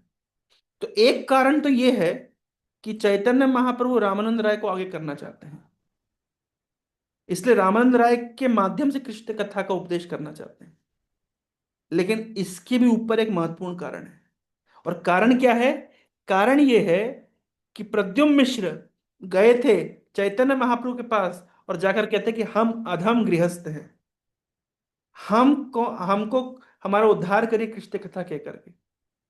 तो चैतन्य महाप्रभु शिक्षा देना चाहते हैं कि अरे, गृहस्थ अधम नहीं होते हैं। देखो, मेरे जो पार्षद है रामानंद राय, वे भी गृहस्थ हैं। और कैसे गृहस्थ हैं आगे इसी अध्याय में आएगा कि रामानंद राय जब प्रद्युम्न मिश्र गए चैतन्य महाप्रभु के आदेशानुसार रामानंद राय के घर जाते हैं, लेकिन रामानंद राय व्यस्त थे। तो प्रद्युम्न मिश्र वेट करते हैं। कुछ समय के बाद जब काफी समय बीत गया तो रामानंद राय आते हैं, लेकिन उस दिन क्योंकि बहुत रात हो गई तो प्रद्युम्न मिश्र रामानंद राय से कुछ प्रश्न नहीं पूछते, चले जाते हैं। लेकिन मन में क्या भाव लेके गए कि रामानंद राय व्यस्त थे। और कहाँ व्यस्त थे? आपको आश्चर्य होगा, उस जमाने में जगन्नाथ मंदिर में जगन्नाथ जी के सामने नृत्य करने के लिए देवदासियों को रखा जाता था। ये युवतियां स्त्रियां होती थी, और रामानंद राय युवती स्त्रियों को, 15-16 साल की युवतियों को अपने हाथों से स्नान कराते थे, उनके पूरे शरीर में सुगंधित तेलों का से मसाज करते थे, उनको ड्रेस पहनाते थे, उनको ऑर्नामेंट्स पहनाते थे, उनके बालों को संवारते थे, और उनको नृत्य सिखाते थे जगन्नाथ जी के सामने। इतना करने पर भी उनका मन कभी भी डोलता नहीं था। तो चैतन्य महाप्रभु रामानंद राय जैसे एक आदर्श गृहस्थ और एक ऐसे स्थिति को व्यक्त करना चाहते थे, बताना चाहते थे कि मेरे देखो, मेरे पार्षद कितनी उन्नत स्थिति में है। तो ये भाव की जो भाव प्रद्युम्न मिश्र लेके गए थे कि हम तो घर गृहस्थी में फंसे हुए गृहस्थ हैं, आप एक साधु सन्यासी, आप हमें कृष्ण कथा सुनाइए। महाप्रभु कहना चाहते हैं नहीं, मेरे मेरे जो पार्षद हैं, मेरी परंपरा में आने वाले भक्त, चाहे वो साधु हों, सन्यासी हों, ये चाहे वो गृहस्थ हों, वे सभी एग्जॉल्टेड है, वे सभी महान है। किबा विप्र किबा किबा, क्या है वो श्लोक? किबा विप्र किबा न्यासी शूद्र के ने नाय, जय कृष्ण तत्ववेता से ही गुरु है। तो चैतन्य महाप्रभु ये स्पष्ट कर देना चाहते थे, किबा विप्र, चाहे वो ब्राह्मण हो या वो ब्राह्मण ना हो, किसी भी जात में जन्म लिया हो, किबा विप्र किबा न्यासी, क्या चाहे वो सन्यासी हो, शूद्र के ने नाय, भले वो शूद्र ही क्यों ना हो, जय कृष्ण तत्ववेता से ही गुरु है। जो कृष्ण तत्व को जानता है वही गुरु है। तो ये चैतन्य महाप्रभु अपने इस लीला के माध्यम से स्पष्ट करना चाहते हैं।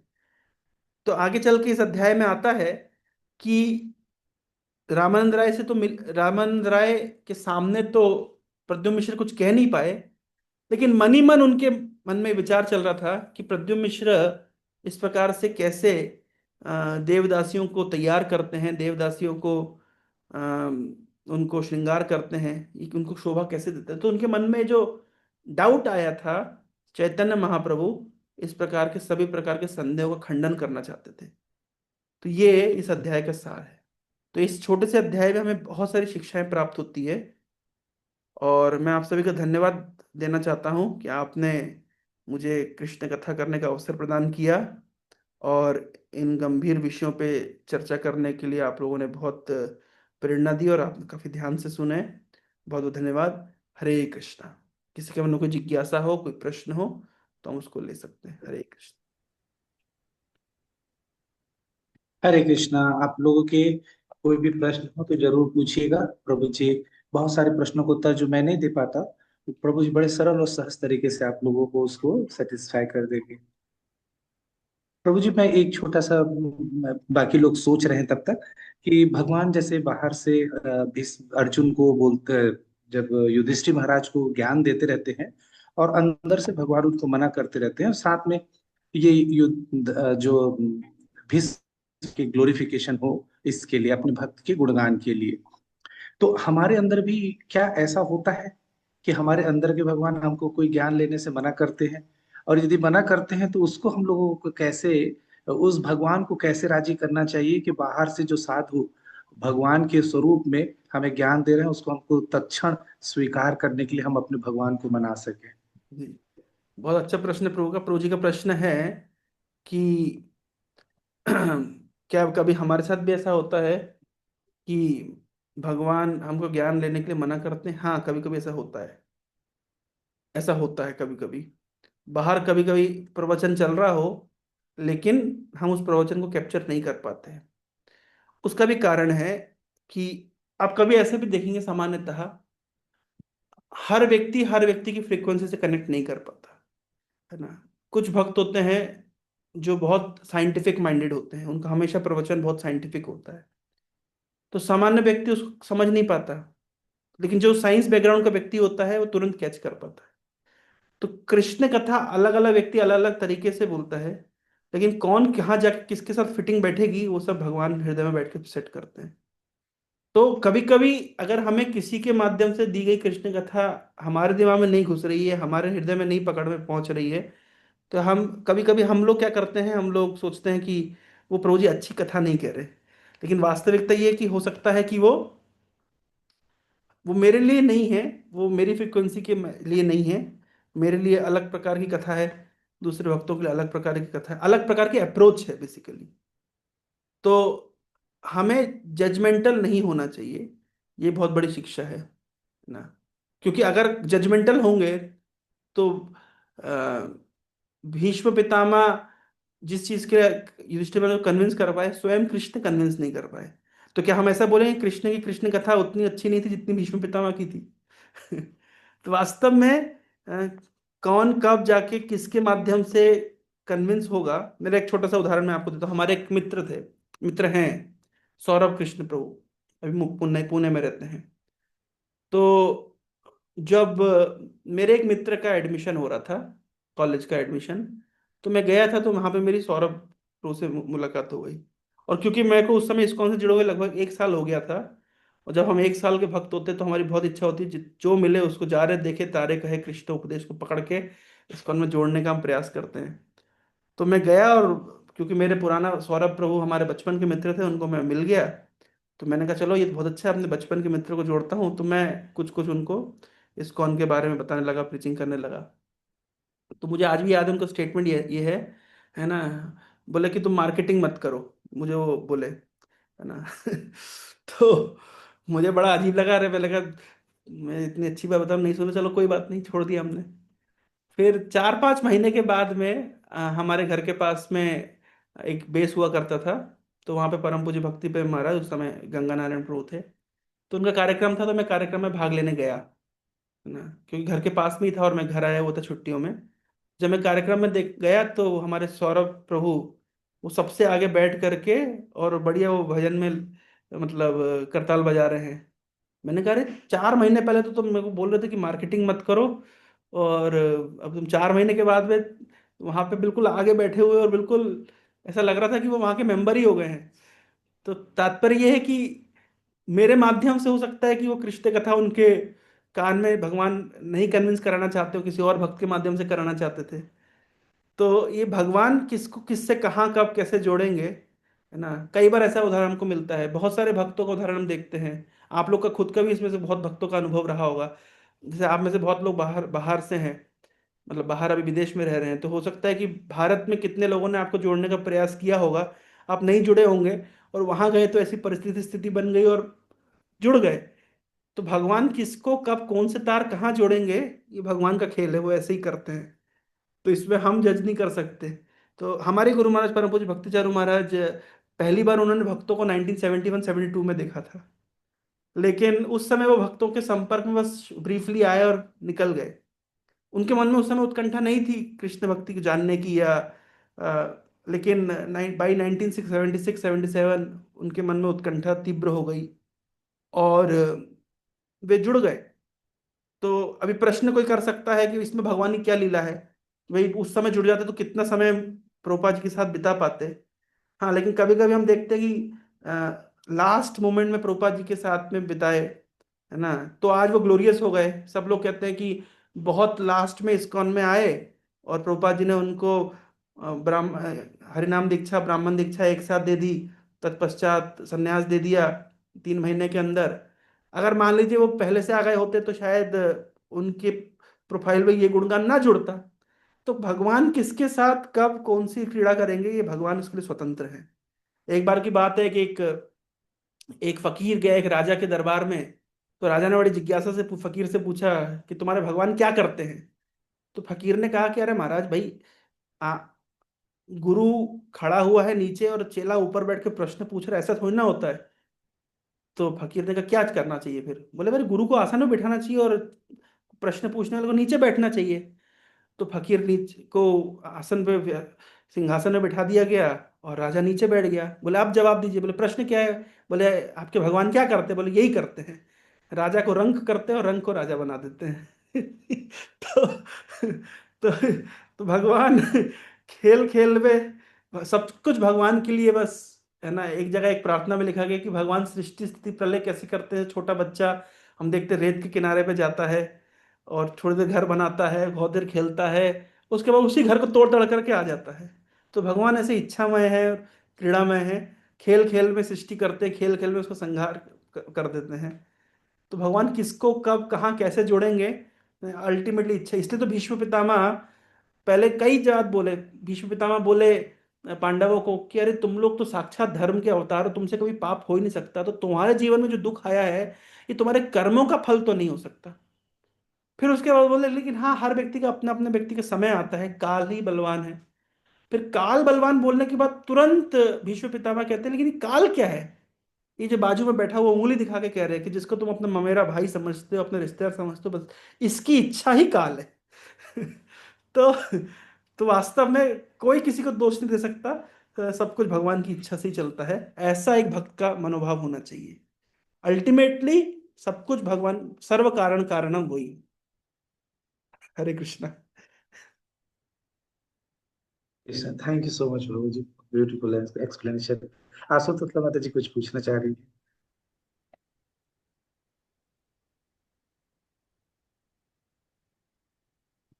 हरे कृष्णा, सुनना प्रभु जी। प्रभु जी किसी का कोई प्रश्न नहीं है तो फिर सुनना प्रभु जी। प्रभु जी, आशु माता जी, आप कुछ प्रश्न करना चाह रहे हैं क्या? आप लोग अनम्यूट नहीं कर पा रहे हैं, ऐसा कुछ है क्या? ओ सॉरी सॉरी सॉरी सॉरी। हाँ माता जी, देखिए अब अनम्यूट कर पाएंगे क्या? हरे कृष्णा प्रभु जी, सभी को सादर। हरे कृष्ण। प्रभु जी, आपने बताया कि मतलब 3 जनों को प्रश्न कथा करने से फायदा होता है, एक वक्ता को, एक जो प्रश्न करते हैं उनको, और एक श्रोता को। तो मेरा पूछना ये है कि प्रश्न जो हम करते हैं तो वो मतलब कृष्ण कथा सुनने से पहले होने चाहिए, और फिर जो भी हमको बताएं कृष्ण कथा के बारे में उनको एक्सेप्ट कर लेना चाहिए विदाउट पुट क्वेश्चन, या बाद में क्वेश्चन करना चाहिए, मतलब वो एक मन में प्रश्न। जी माता जी, कृष्ण का एक्चुअली यहाँ पे प्रश्न वक्ता को, मतलब प्रश्न करने वाला का गुणगान इसलिए किया गया है क्योंकि प्रश्न करने वाले के प्रश्न उत्तर देने वाले के या वक्ता के मतलब कृष्ण कथा को इंस्टिगेट करते हैं, इंस्पायर करते हैं। तो ऐसे जिज्ञासा, जैसे मान लीजिए अभी कथा के बीच में कोई व्यक्ति, जैसे मान लीजिए प्रश्नों का मैं क्वालिटी आपको बताता हूँ। कभी कभी लोग आते हैं और वो वक्ता से प्रश्न पूछते हैं, लेकिन वक्ता से प्रश्न वो इस उद्देश्य से नहीं पूछते कि उन्हें आध्यात्मिक उन्नति करनी है, वे इस उद्देश्य से पूछते हैं कि वक्ता का कितना ज्ञान है। मतलब वो अजीब अजीब से हो सकता है वो प्रश्न महत्वपूर्ण हो, लेकिन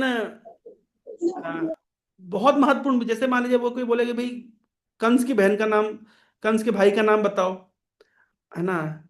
या कोई बोल सकता है कि जो भगवान कृष्ण के आठ, मतलब भगवान कृष्ण से पहले जो देवकी की संतान थी उन सबके नाम बताओ। मतलब मैं एक जनरल एग्जांपल दे रहा हूँ। हो सकता है कि ये नाम शास्त्रों में दिए हैं और ये महत्वपूर्ण भी हो सकते हैं, है ना। लेकिन कोई व्यक्ति अगर कुछ रट्टा या कभी कोई लोग आते हैं, अच्छा फलाना ऋग्वेद का मंत्र बताइए। क्यों वो ऋग्वेद का मंत्र पूछ रहा है? क्योंकि वो ऋग्वेद का मंत्र रट के आए हैं। तो वो देखना चाहते हैं कि जो वक्ता बैठा हुआ है, जिसके सामने इतने लोग बैठे हुए हैं और माला वाला पहना दिया गया है और आसन के ऊपर इनको बिठा दिया गया है, ये जानते भी है कि नहीं जानते। तो वास्तव में प्रश्न करने वाले को आध्यात्मिक कल्याण के लिए प्रश्न उत्तर करना चाहिए। प्रश्न करने वाले को ऐसे प्रश्न पूछने चाहिए जिससे कृष्ण कथा करने का उत्साह बढ़े, ना कि प्रश्न करने वाले को वक्ता के जनरल नॉलेज को चेक करना चाहिए। तो ये बहुत और यहाँ तक कि व्यक्ति के प्रश्न से उसकी आध्यात्मिक स्थिति का और उसका अनुमान लगाया जा सकता है, व्यक्ति किस स्टैंडर्ड का प्रश्न पूछता है ना।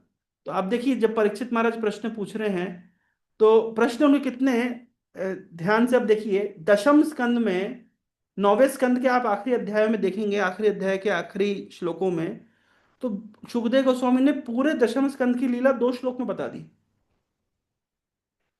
और लगभग सुखदेव गोस्वामी तो उसको स्किप करके सीधे एकादश स्कंद में जाने वाले थे। तो तुरंत परीक्षित कहते अरे सुखदेव गोस्वामी जी इतनी जल्दी क्या है आपको, जो लीला आपने बहुत संक्षिप्त बता दी, थोड़ा इसका विस्तार करिए, थोड़ा डिटेल में बताइए।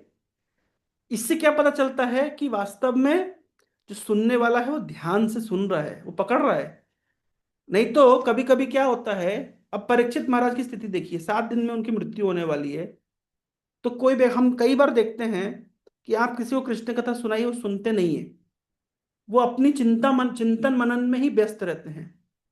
हाँ, आप उनको बताइए भगवान की भक्ति करिए, हरिनाम करिए, बोले अरे। हमने कई बार देखा है हमारे कुछ संबंधियों को, मैंने खुद एक्सपेरिमेंट करके देखा है, मैं उनको बताता हूँ कि आप भक्ति करिए, नाम जप करिए, तो वो कहते हैं अरे तुम समझ नहीं रहे कि हम कितना टेंशन में हैं। तो मैंने कहा भाई आप जब करेंगे, आप अध्ययन करेंगे, आप साधु संग करेंगे तो आपकी टेंशन तो नहीं, नहीं तुम समझ नहीं रहे हो हम टेंशन में कितना है। तो हर बार वो अपनी उनकी तथाकथित टेंशन ने उनके कानों के ऊपर लॉक लगा दिया है, वो कथा अंदर प्रवेश नहीं कर रही है। परम पूज्य गौर गोविंद महाराज कहते हैं कि हमारी जो भौतिक चेतना होती है, भौतिक इच्छाएं होती है, आकांक्षाएं होती है, वो हमारे कानों को ब्लॉक कर देती है, हम कृष्ण कथा अंदर प्रवेश नहीं करा पाते हैं। तो ऐसा प्रतीत होता है कि व्यक्ति क्लास में बैठा हुआ है लेकिन फिर भी कृष्ण कथा कानों में पेनिट्रेट नहीं करती है। तो प्रश्न करने वाले को ऐसे प्रश्न पूछने चाहिए और श्रोता को इस प्रकार से उत्तर देना चाहिए कि दोनों की चेतना, सबकी चेतना कृष्ण के चरणों में स्थित हो। यही उद्देश्य है। आई होप मैं आपको कुछ हद तक। यस प्रभु जी, हरे कृष्णा, धन्यवाद प्रभु जी, बहुत बहुत धन्यवाद। हरे कृष्णा बबीता माता जी। हरे कृष्ण प्रभु जी, दंडवत प्रणाम। हरे कृष्ण माता जी। प्रभु जी शायद ये क्वेश्चन शायद इस सेशन के रिलेटेड नहीं है, मतलब रिलेवेंट नहीं है शायद, लेकिन मुझे ये क्वेश्चन किसी ने पूछा था, तो आज मुझे मौका मिला कि आपसे पूछ लूं, तो मुझे इसका आंसर मिल जाए तो मैं आगे फॉरवर्ड करूं। प्रभु जी, मुझे किसी ने पूछा था कि उद्धव गीता भी कोई मतलब गीता है जो भगवान ने उद्धव जी को बोला था, तो ये और वो गीता अलग है क्या? जी, भगवत गीता जो भगवान ने अर्जुन को सुनाया था और वो उद्धव कई गीता। प्रकार की गीताएं माता जी शास्त्रों में। जैसे भगवत गीता जो है, भगवान कृष्ण ने अर्जुन को जो कुरुक्षेत्र की रणभूमि में उपदेश दिए उसको भगवत गीता कहते हैं। और अपने स्वधाम जाने के पूर्व भगवान कृष्ण ने उद्धव को बहुत सारे उपदेश दिए, उसको उद्धव गीता कहते हैं। श्रीमद् भागवतम का 11वें स्कंद में उद्धव गीता का चर्चा है। इनफैक्ट भगवत गीता तो बहुत समराइज, बहुत थोड़ी में भगवान ने बोल दिया है। लगभग 500 550 श्लोक भगवान कृष्ण ने बोले हैं। लेकिन उद्धव गीता तो बहुत बृहद, बहुत विस्तार करके भगवान ने उद्धव को उपदेश दिए हैं। तो प्रभु जी ज्ञान भी तो अलग होगा ना, क्योंकि उद्धव से रिलेटेड ही दिया होगा ज्ञान, तो ये दोनों के ज्ञान तो अलग होगा शायद। माता जी ज्ञान तो सबका सेम रहता है। ज्ञान, नहीं, जैसे अर्जुन को। हाँ ज्ञान तो ओवरऑल ज्ञान देने का पैटर्न, जैसे मान लीजिए मैं छोटा सा उदाहरण आपको देता हूँ। नारद मुनि ने प्राचीन वरिष्ठ नामक एक राजा को उपदेश दिया। तो कैसे उपदेश दिया? तो जैसे आज की डेट में हम लोग प्रोजेक्टर लगा देते हैं, स्क्रीन के ऊपर कुछ दिखाते हैं, तो व्यक्ति प्रोजेक्टर के ऊपर वीडियो वगैरह देखता है। उसी प्रकार से महाराज प्राचीन वरिष्ठ के सामने नारद मुनि ने ऐसे हवा में प्रोजेक्टर जैसा चला दिया। तो अभी नारद मुनि का प्रोजेक्टर चलाने का तरीका अलग हो सकता है और हमारा प्रोजेक्टर चलाने का तरीका अलग हो सकता है, लेकिन उस प्रोजेक्टर के माध्यम से ज्ञान नारद मुनि भी वही दे रहे हैं जो हम चर्चा कर रहे हैं, या जो प्रभुपाद जी चर्चा कर रहे हैं। तो ज्ञान देने के तरीके अलग अलग हो सकते हैं, अलग अलग परिस्थितियां हो सकती है, अलग अलग स्थितियां हो सकती है, लेकिन जो मूल आध्यात्मिक ज्ञान है वो सेम रहता है। बस केवल उसका विस्तार अलग अलग तरीके से किया जाता है। भागवतम जो मुख्यतः भगवान कृष्ण ने सुनाई है, जो दी है ब्रह्मा जी को, केवल 4 श्लोकों में दी है। वो 4 श्लोक आज हमारे पास 18,000 श्लोकों के रूप में व्यक्त हैं। तो ज्ञान देने की परिपाटी अलग हो सकती है, लेकिन ज्ञान अलग नहीं होता है। ज्ञान तो वही है, जैसे सुख दुख के समय कृत्वा लाभा लाभो जय, जो 100 प्रकार के उदाहरण से समझाया जा सकता है, लेकिन ज्ञान वही है। जो ज्ञान कृष्ण अर्जुन को उपदेश दे रहे हैं युद्ध भूमि में, उसका ही बृहद एक्सप्लेनेशन आप समझ लीजिए उद्धव गीता में व्यक्त किया गया है। आप खुद ही माता जी पढ़ सकते हैं 11th कैंटो, प्रभु जी आपको मार्गदर्शन देंगे। बहुत सुंदर उपदेश हैं, बहुत सुंदर उसमें सिद्धांत प्रतिपादित हैं, तो उसको निश्चित रूप से पढ़िए। हरि बोल, हरि बोल, हरि हरि बोल। हरे कृष्ण। हरे कृष्णा। प्रभु जी टाइम हो तो फिर आगे और क्वेश्चन ले लें। प्रभु प्रभु जी ये सॉफ्टवेयर डेवलपर है, बैंगलोर में है प्रभु जी। ठीक, प्रभु जी और का एक क्वेश्चन ले लेते हैं, लास्ट क्वेश्चन प्रफुल्ल प्रभु का। जी जी। हरे कृष्ण प्रभु जी, धन्यवाद, प्रणाम। Thank you very much Prabhu जी। बहुत कुछ सीखने मिला आपने गृहस्थों के बारे में जो बताया। हम भी गृहस्थ हैं, अभी एक छोटा बेटा हुआ है, एक बेटी है बड़ी, तो हमारे लिए बहुत हेल्पफुल है जो भी गाइडेंस दिया आपने। प्रभु जी थोड़ा सा अलग क्वेश्चन था, लेकिन बस आपसे कुछ गाइडेंस चाहिए था। जैसे अभी श्री कृष्ण जन्माष्टमी आ रही है, ऑलमोस्ट 2 वीक के आसपास ही बचे हैं, तो हम अपना कॉन्शियसनेस, अपनी चेतना कैसे प्रिपेयर करें गृहस्था होते हुए? ये बहुत सारे जो हमारे कर्म कांड है उसके साथ में हम कैसे अपना कॉन्शियसनेस प्रिपेयर कर सकते हैं श्री कृष्ण जन्माष्टमी के लिए? जी, बहुत अच्छा प्रश्न है प्रभु का, कॉन्शियसनेस कैसे प्रिपेयर करें। तो प्रभु एक्चुअली आपका प्रश्न कुछ लगभग इस प्रकार से है कि एग्जाम 2 सप्ताह के बाद में है और अभी तैयारी कैसे बढ़ाई जाए। तो वास्तविकता ये है कि जो अच्छे स्टूडेंट होते हैं वो तो साल भर प्रिपरेशन करते हैं और एग्जाम से पहले घबराते नहीं है, लेकिन क्योंकि अब समय कम है तो फिर दिन रात लगना पड़ेगा ताकि सिलेबस कंप्लीट हो सके। तो तो सिलेबस तो आप जानते ही हैं, कृष्ण जन्माष्टमी आ रही है तो कई प्रकार की सेवाएं हैं, है ना। अलग अलग भक्त अलग अलग तरीके से अपनी तैयारी करते हैं, कृष्ण कथा श्रवण बढ़ाते हैं, कृष्णा बुक पढ़ते हैं, भागवतम की स्तुतियां पढ़ते हैं दशम स्कंद में। और तो एक्चुअली हमारा जो कॉन्शियसनेस बिल्ड करने का तरीका है वो हम वाइडर एंड डीपर, 2 एस्पेक्ट्स होते हैं।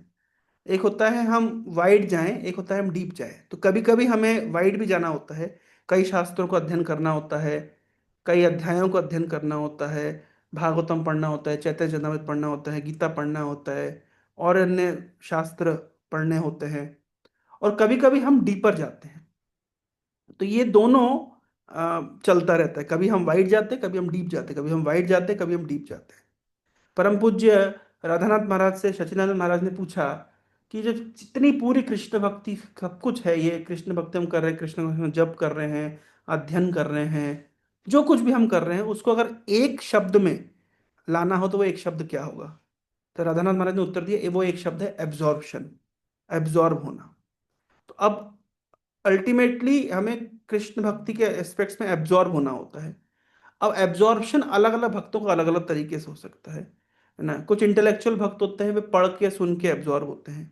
कुछ भक्त होते हैं जो भगवान के लिए रसोई करके एब्जॉर्ब होते हैं, उनको सबसे ज्यादा अगर भगवान का स्मरण आता है जब वो रसोई कर रहे होते हैं।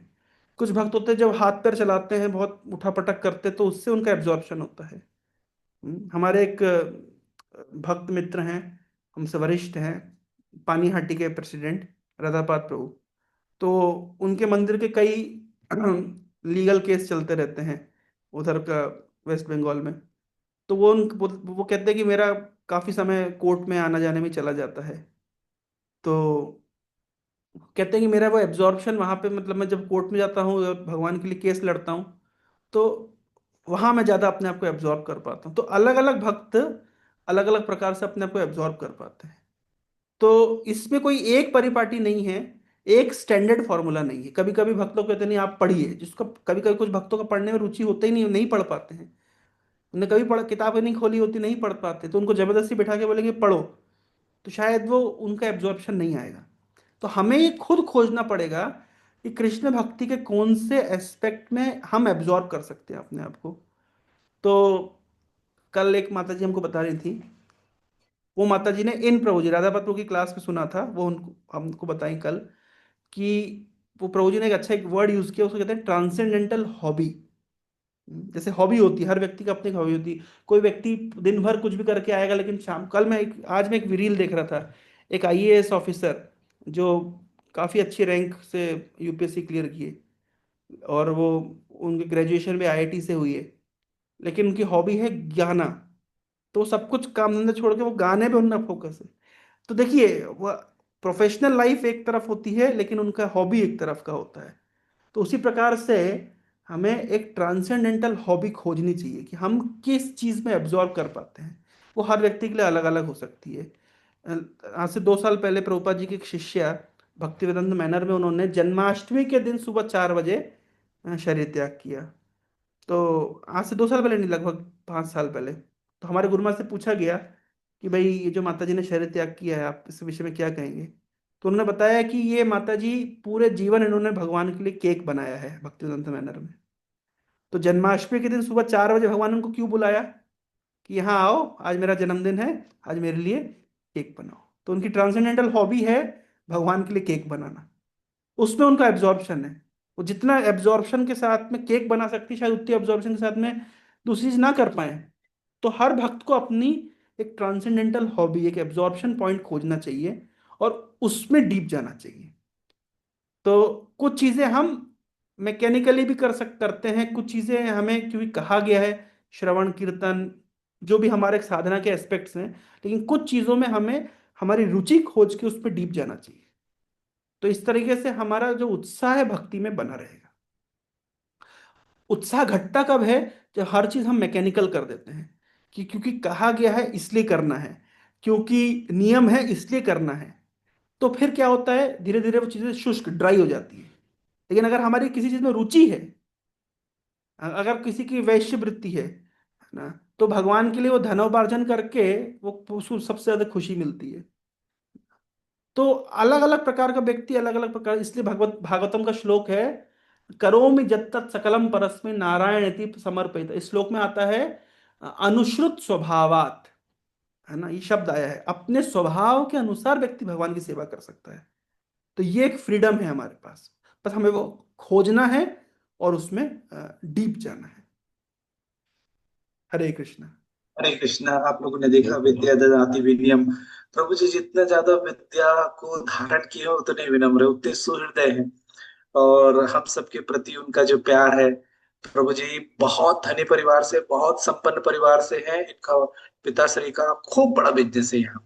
तो प्रभु जी जो कह रहे थे कि कंपटीशन, प्रभु जी के लिए कोई कंपटीशन नहीं था। बहुत सुंदर था ये, केवल करुणावश हम जो गृहस्थ हैं उनके ऊपर करुणा करने के लिए ही इन्होंने भक्ति के मार्ग को चुना है। प्रभु जी के लिए भक्ति ज्यादा जरूरी नहीं था, ये तो केवल हम गृहस्थों को कैसे सही मार्ग में ला सके उसके लिए प्रभु जी ने किया कष्ट। और प्रभु जी का जितना भी हम लोग धन्यवाद ज्ञापित करें बहुत कम होगा और शब्द नहीं है। और मेरे पास तो, मुझे तो किसी के गुणगान करने का समझ भी नहीं आता कि कैसे करूं।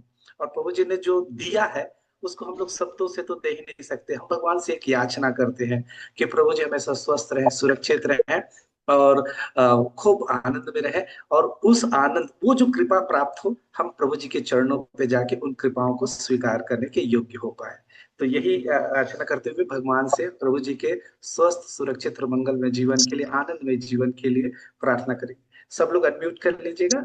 हरे कृष्णा हरे कृष्ण हरे कृष्ण कृष्ण कृष्ण हरे राम राम राम हरे राम राम राम हरे कृष्ण हरे राम राम हरे राम राम राम हरे हरे राम